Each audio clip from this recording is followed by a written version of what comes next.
In this work, we present Scry, a tool for locating the CSS, DOM, and JavaScript code to implement an interactive behavior. Web developers often reuse existing designs and interactive behaviors by inspecting the code of third-party websites.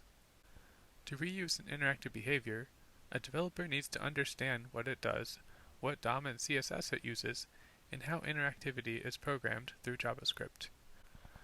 Feature location, the task of working backwards from outputs to internal states to source code, is time-consuming and difficult with existing tools.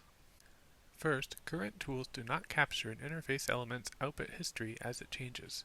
Users can only inspect the current state of the web page. Second, isolating an element's internal states is difficult because these states, DOM elements and CSS styles, have hidden non-local interactions. Third, existing tools provide no link between changes to the DOM and CSS and the JavaScript code responsible for these changes. We present Scry, a feature location tool that directly addresses these challenges. Scry introduces a novel feature location workflow. First, a user selects output examples from an output history timeline. Then, Scry visualizes differences between the DOM and CSS that was used to render each example. Finally, the user selects a single difference to see the operations and source code responsible for the change. We illustrate these features and design contributions by using Scry to inspect several examples.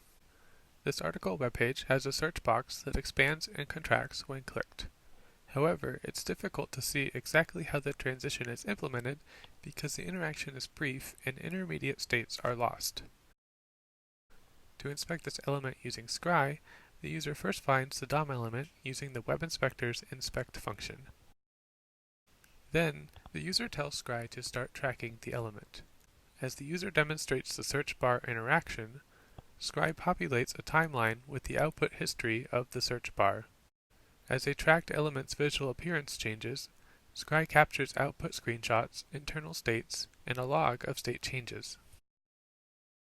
Using this data, Scry can show the rendering engine's inputs and outputs at any intermediate state. This views three panes show the screenshot, DOM subtree, and CSS styles for the selected element. When a user selects two screenshots, Scry visualizes the differences between them using familiar inline diff annotations. Here we see that the root element's width is animated, and the inner form element's opacity property is also animated. This Tetris game's user interface is implemented entirely with DOM elements and CSS styles. Let's use Scry to find out how the game board works. Pieces can be translated, rotated, or dropped. If we compare two screenshots where a piece was translated, we can see that the same DOM elements are used, but are repositioned using CSS. If we compare two screenshots where a piece is rotated, we see that instead, the DOM elements for the piece have been removed and re-added. Added elements and attributes have green highlights, while removed elements and attributes have red highlights.